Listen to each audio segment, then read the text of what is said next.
and acted as his personal bodyguards and aides. However, Doge... Wait. What did they make my cool fighters do, huh? What'd they do to my girls? No!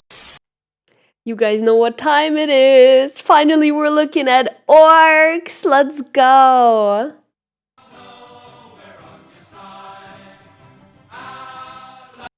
The orcs are the pinnacle of creation. For them, the great struggle is won. They have evolved a society which knows no stress or angst. Who are we to judge them? We Eldar who have failed, or the humans on the road to ruin in their turn? And why? Because we saw answers to questions that an orc wouldn't even bother to ask. We see a culture that is strong and despise it as crude. Yeah, I think the orcs are so right. Just don't develop intelligence enough to care, and then your life will be fantastic. During the war in heaven, the old ones were doing their best to spawn as many combatants to their cause as possible by seeding the galaxy in a specialized sense. The Eldar were made to be a precise and tactical species to fight off the Catan and the Necrons, but another prominent species was made by them as well. The Krork were warriors clad in ornate armor with more dangerous weaponry. However, things changed, and these warriors changed, and the Krork are no more. They are now known as the boys, the lads, the mates, the orcs.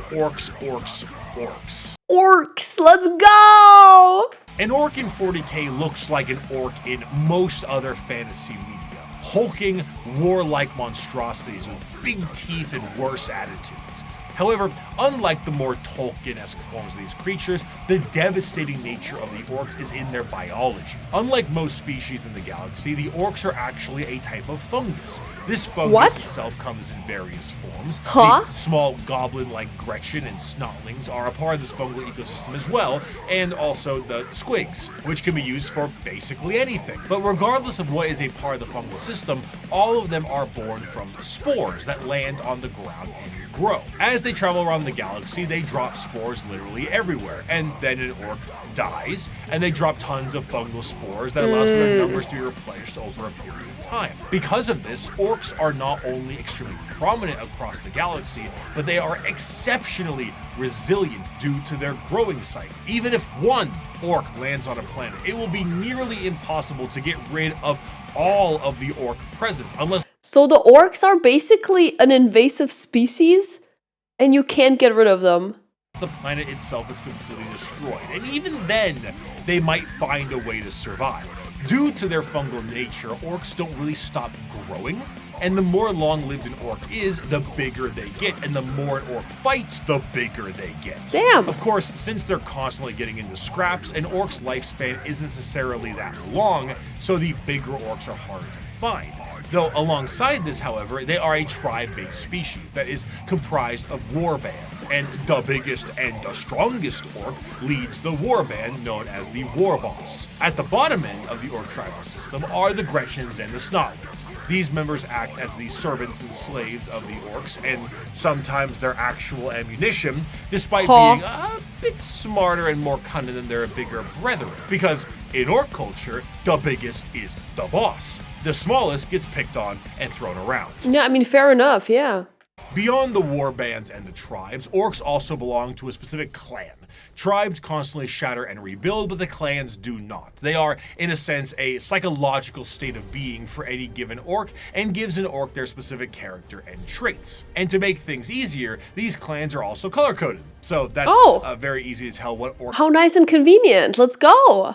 ...does what. Though there are many clans out there, 6 of them are the most prominent and well-known. The Bad Moons are essentially the merchants and have a lot of money because their currency is teeth, and they grow teeth faster than any others. The Blood Axes are the stealth units, and by stealth, it means like slightly more quiet than the others, and they have a love for LARPing as humies. Death Skulls are the scavengers, and the Goths are the close combat specialists. And on the two ends of the spectrum, we also have the tech-savvy Evil Sons, and the more traditionalist and tribal Snakebites. Another major facet of orcs is their religious beliefs. They believe in 2 gods, Gork and Mork. Gork is cunningly brutal, and Mork is brutally cunning. So we haven't heard about Gork and Mork. Are they real? Or, well, I guess, because whatever orcs think is real, right? So they exist.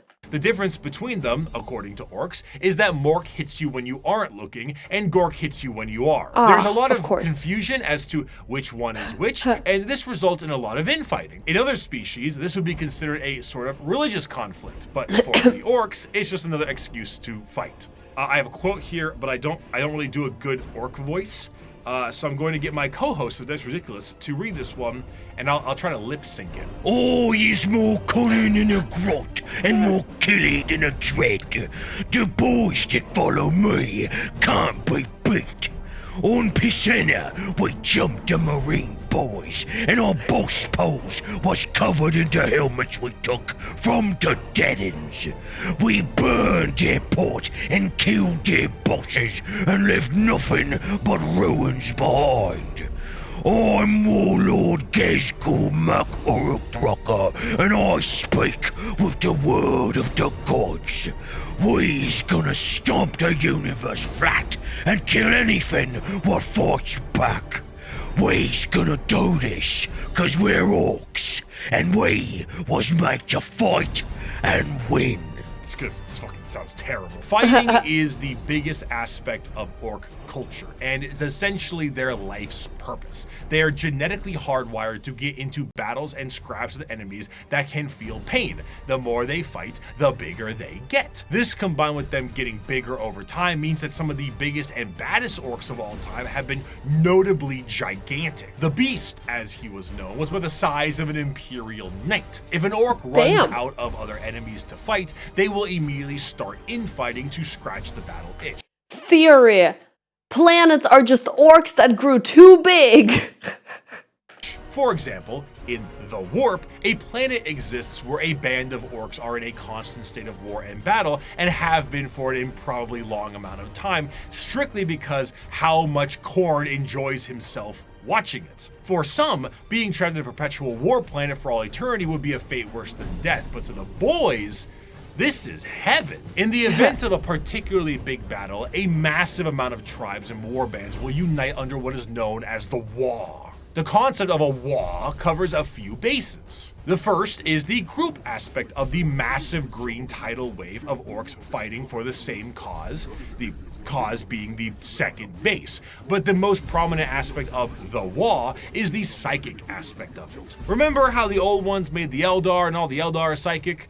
Well, the orcs are too, kinda, but just not as much. Only a little bit of it. And they often don't know how to use it and frankly don't care. But a huge gathering of orcs generates a psychic field that allows orcs to be more organized, dangerous, and dedicated to the war-based cause. However, the true extent of the psychic energy and its usage is relatively unknown, but that doesn't matter considering the outcome 90% of the time. In a similar sense, their ragtag technology and weaponry is also a mystery to most who encounter it purely because of that Waaagh energy. The technology the orcs use seem to be held together with duct tape and plastic glue, and crude doesn't even begin to describe it. Their guns seem to have an inordinate amount of ammunition and firepower, and they are seemingly able to put things together on the fly in the middle of combat. The Imperium is of the mind that the orcs' weapons and machinery only work due to their innate psychic ability, but realistically, orc gear hardly works in the first place. Weapons blow up in a Bugs Bunny-esque manner all the time, and their war buggies can collapse in the middle of battle. Just because it works a handful of times does not mean it's an effective weapon, but this doesn't stop the orcs and their green tide. To really understand the power of the Waaagh energy, orcs can operate purely off of belief. Now, a misconception is that orcs believe something is real and it happens. But that isn't true, because that's just one orc. However, there's never one orc. There's normally a few billion orcs together, and if they all believe something is true, the warp will tend to respond with a positive green light. So it's not just one. They need to, believe in it collectively, I guess. Yeah, I had that misconception as well, but that was mainly because all my orc knowledge does come from Twitch chat, and Twitch chat, it moves. There's only so much orc knowledge that you can that you can share in there. So this is definitely a better way to get all the precise knowledge about it. Sometimes, Do the red ones go faster? Well, with enough orcs, yeah. How does an orc buggy with an engine block that's just a boulder with vroom vroom written in chalk work? Who cares? Orcs breathing on a ship with a hull breach? Go ahead. An orc went back in time to kill a version of himself so he could have two of his favorite weapons. It is shenanigans. That is amazing. That's what I would do if I was an orc. That's so funny.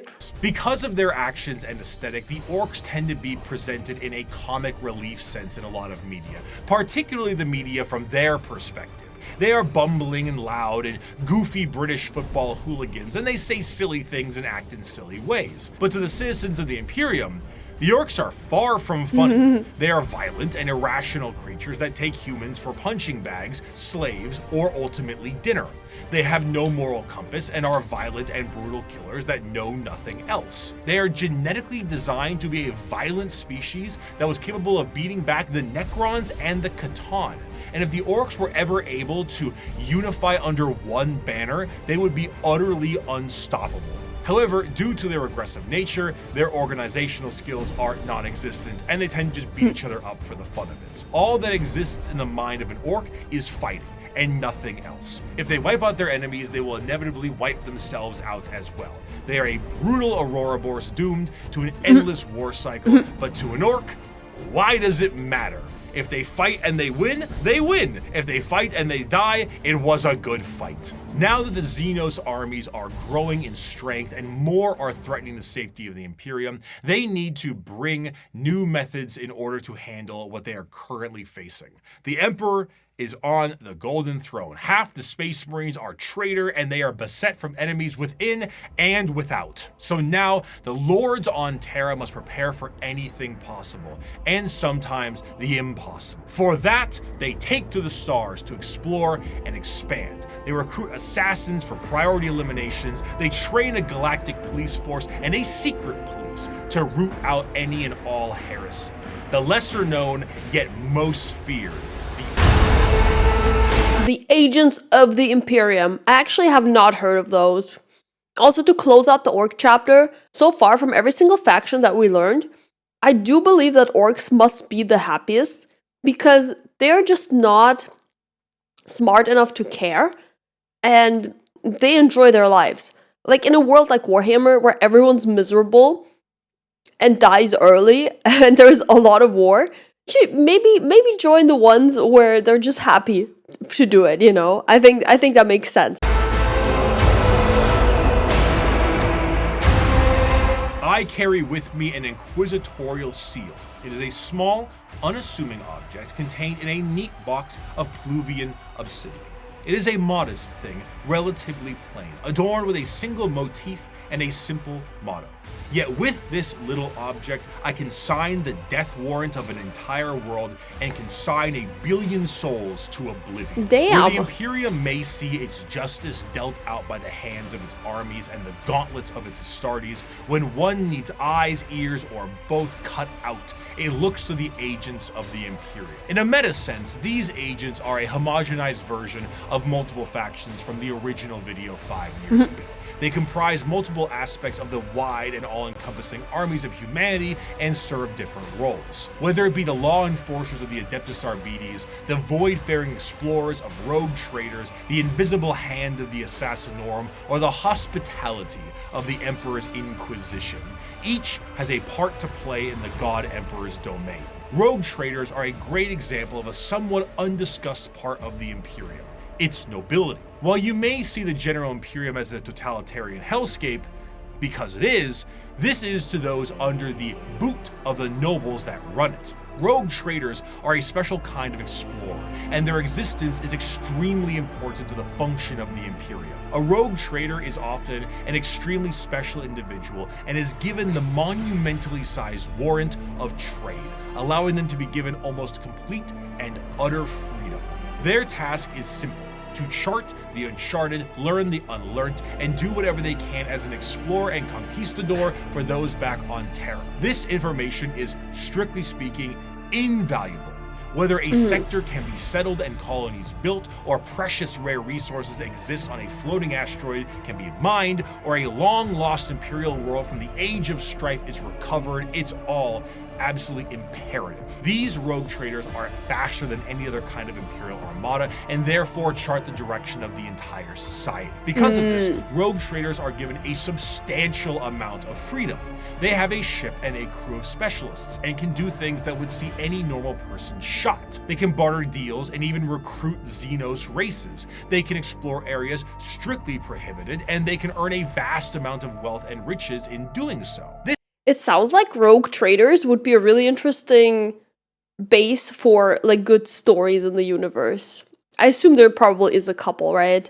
This tends to make rogue traders a very long lineage, and their heirs take up the mantle of their house. By being explorers, they become fabulously wealthy, and some can become quite the assholes while doing so. But truly, much like a night pilot, a rogue trader is an exceptionally rich individual who can back it up.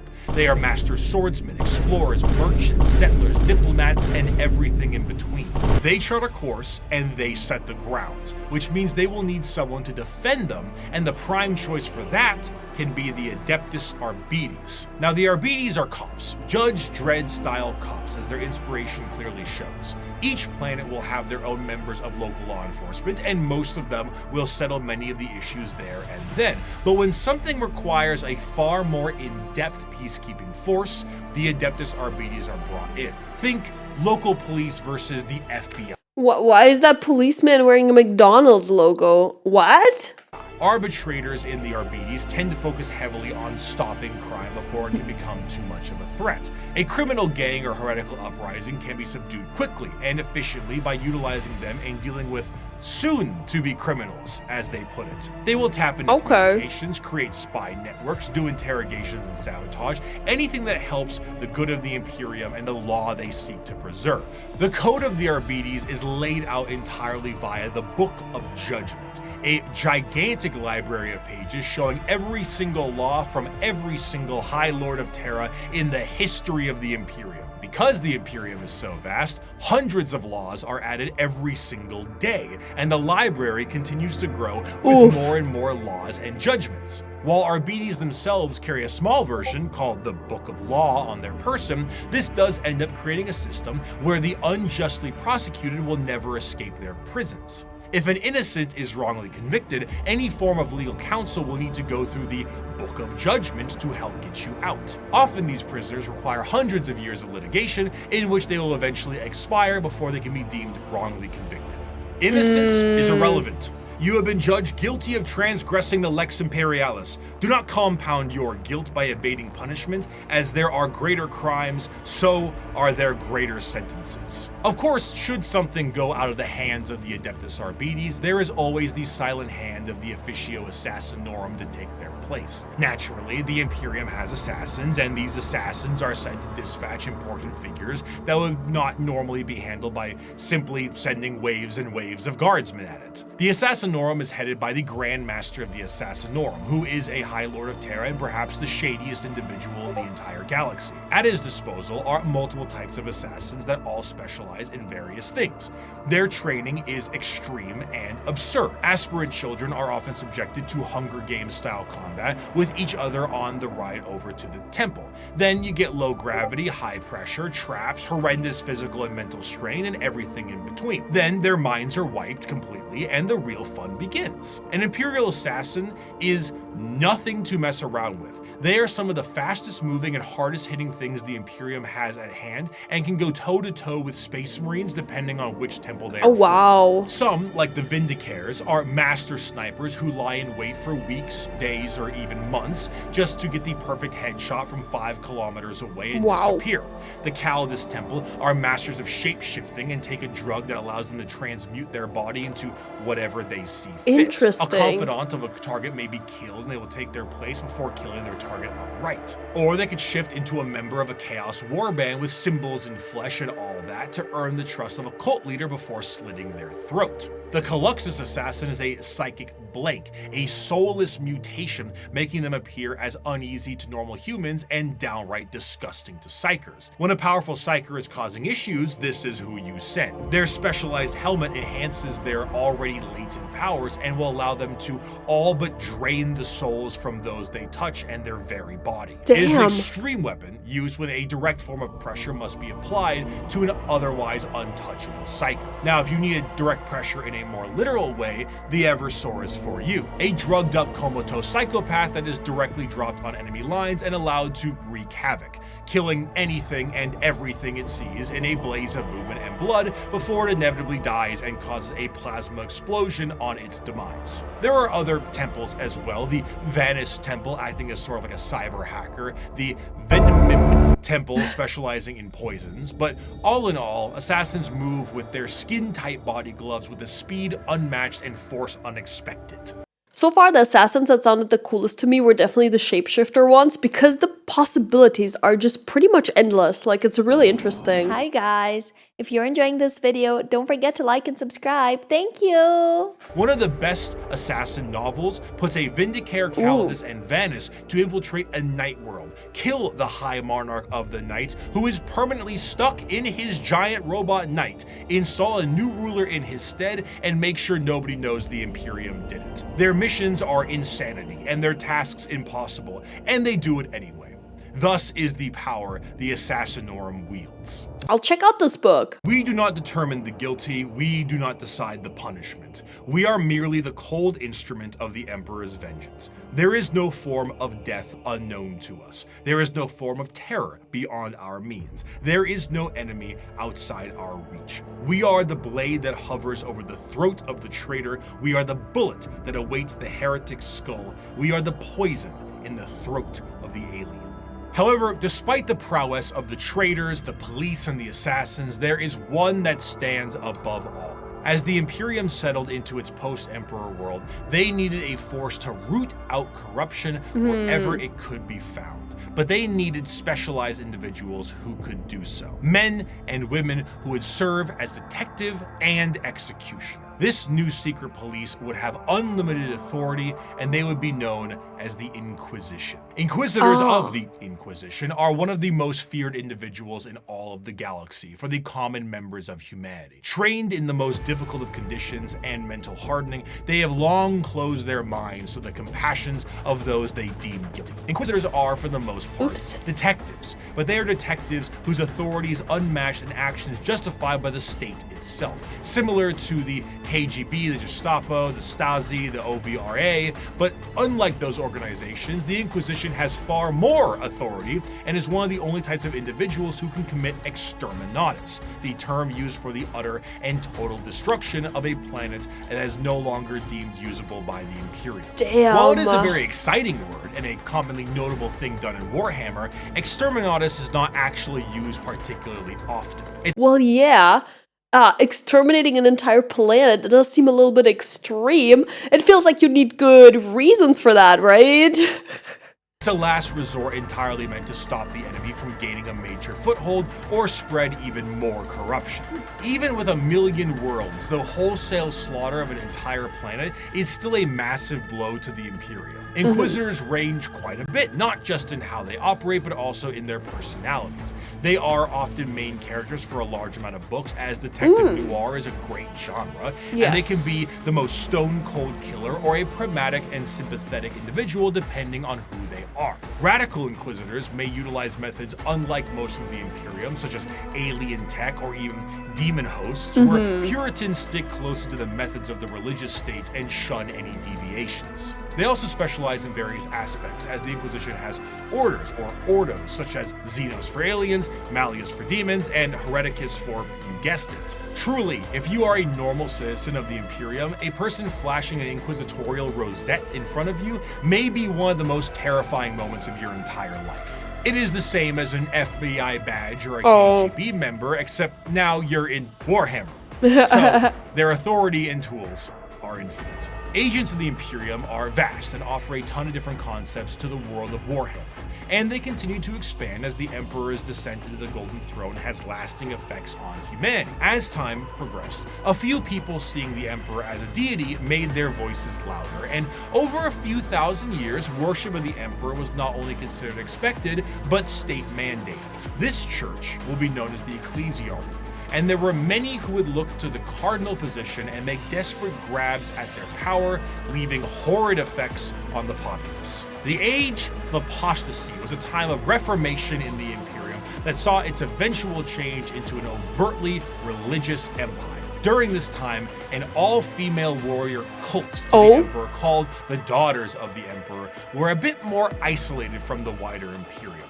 However, as the Ecclesiarchy began to take root, one Gauge Van Dyer became the High Lord of the Administratum and noticed these warriors and felt they could be useful to him. Gauge himself told these warriors that he was the voice of the Emperor himself and demanded they fire upon him to prove it. Having a little hidden force field that this warrior cult had never seen before, the bullet bounced off of him and showing him to be unharmed, truly blessed by the Emperor.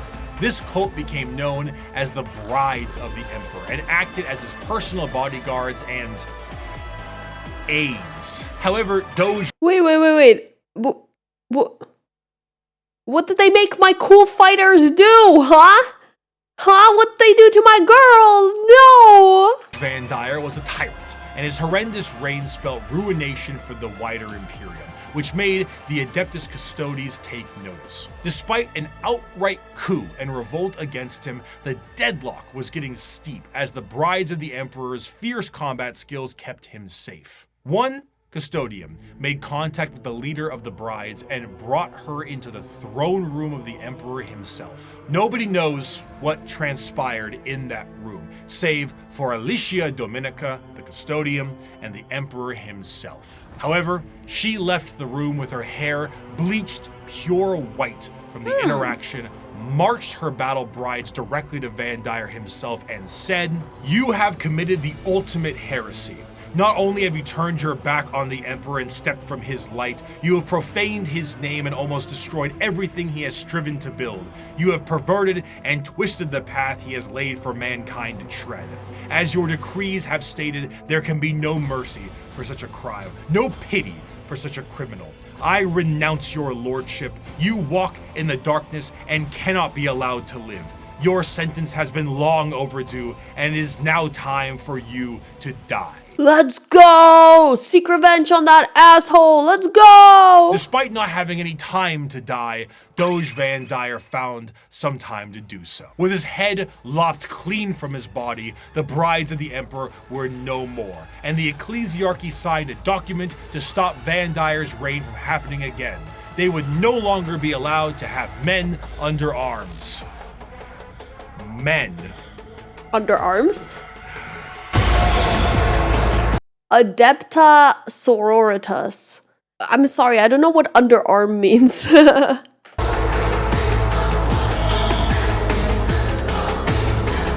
The Adeptus Sororitas, or commonly known as the Sisters of Battle, the nuns with guns, the fighting force of the church. Despite being the main militant faction, the Sisters of Battle, their organization actually is far more diverse than this and have many more nun-based roles for their members. They are organized by various orders with various specialties in mind, such as the non-militant orders like the Hospitaller, Dialogus, and Familius, including things like helping with surgical equipment and various other medical stuff, Duolingo, and a poli-sci degree. These orders are further separated into smaller orders in an almost Space Marine chapter sense, but tend to have more flexibility due to the nature of their work. And in addition to that, there is flexibility between the orders. It is not uncommon for a member of one of the more battle-hardened orders to switch to a more passive one once they've sustained battlefield injuries or are a bit closer to retirement.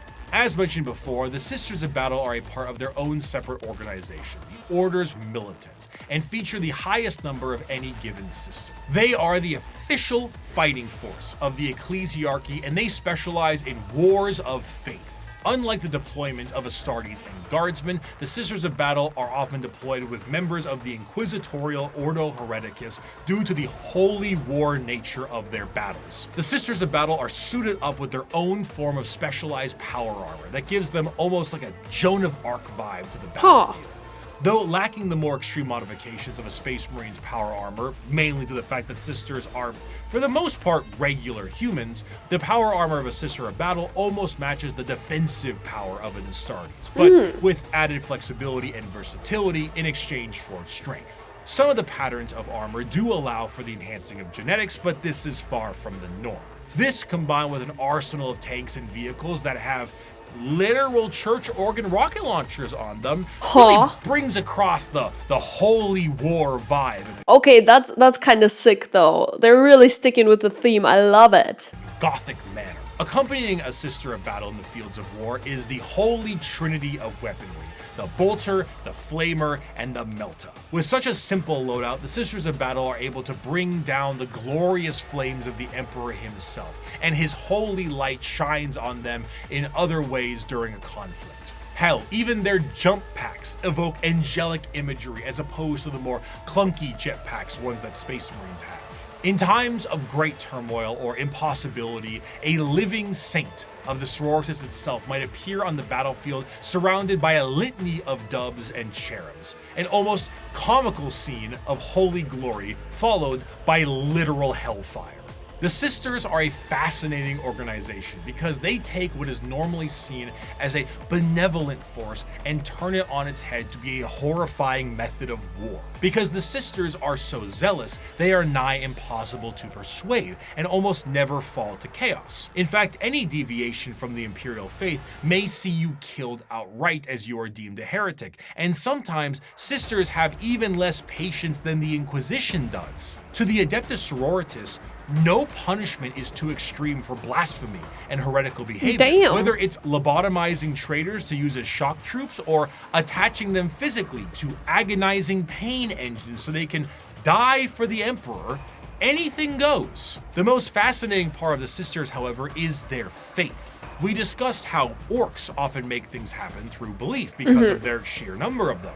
The Sisters create miracles where they walk. They are not many psychers like orcs, but they are excessively devout and make up for that. Bullets barely miss targets they absolutely should hit. Guns jam, tanks malfunction, enemies slip and fall. The scene from Pulp Fiction is an accurate portrayal of what happens when the Sisters fight. I'd knock that shit off if I was you. Die, you motherfucker!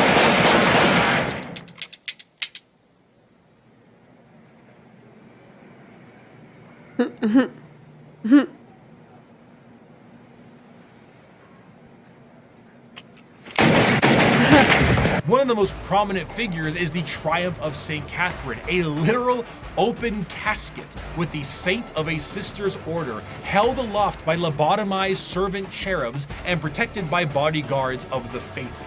The devotion to the Emperor swells so strong that acts of faith are made manifest, and sometimes angels themselves. When the Sisters go to war, they have thundering organs and litanies screeching out into the battlefield, hymns and songs. They rabble off prayers on their lips and burn holy fire across the area.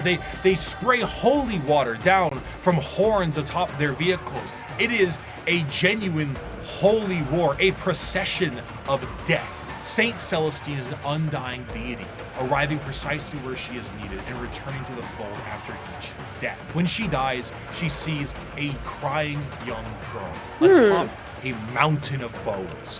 Her bones, after every one of her deaths. She climbs this mountain every time to help comfort this crying child and is rebirthed upon the battlefield. And one day, her deaths will create a mountain so large that even she will not be able to traverse it. Wow. Is she a demon of the God Emperor? Perhaps, but she'll be shot for saying so. She is genuinely and literally faith made manifest. That is so cool. I don't know why, but that is so interesting. I don't even know how that works with like the rest of the universe, but I guess it does. Like how he said it, she's the faith, you know? I guess it works. Interesting. Some sisters may make a mistake, however, and find themselves questioning their faith, disobeying a command, and even leaving their order. They're cooked. They're so cooked. Sisters are sent for reconditioning. Ayo? Okay, I'm sorry. The art is nice. And are known as the Sisters Repentia. They generally face the front of the line head on and seek retribution and forgiveness from the Emperor himself. Though their actions were heretical, Repentia on the fields of battle is an indication of an individual wanting to become forgiven. They run aloft with torture devices attached to their bodies and a chainsword the size of their body, completely armorless, to determine if this is how they die or if the Emperor will forgive them. Even the most famous champion of the sisters, that Saint Celestine, was a Repentia. Even she questioned her faith. And if she can do it, so can you. Just don't run away again. They don't really do third chances. The Sisters of Battle are martyrdom-enthused zealots that create miracles in their tread. Their devotion is boundless and also a direct source of their power. A whole army of power-armored soldiers shooting, burning, and melting all in their path is bad enough, but it enters a whole different level when God is on your side.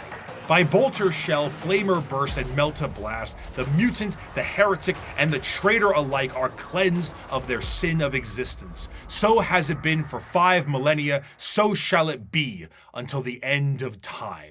The Imperium devolving into wars of faith is to push its agenda further. Where the xenophobic nature of humanity was once strong, it has now been magnified, and there are plenty of aliens in this galaxy. 6,000 years prior to the current events of 40K, a planet was found by an AdMech exploration vessel.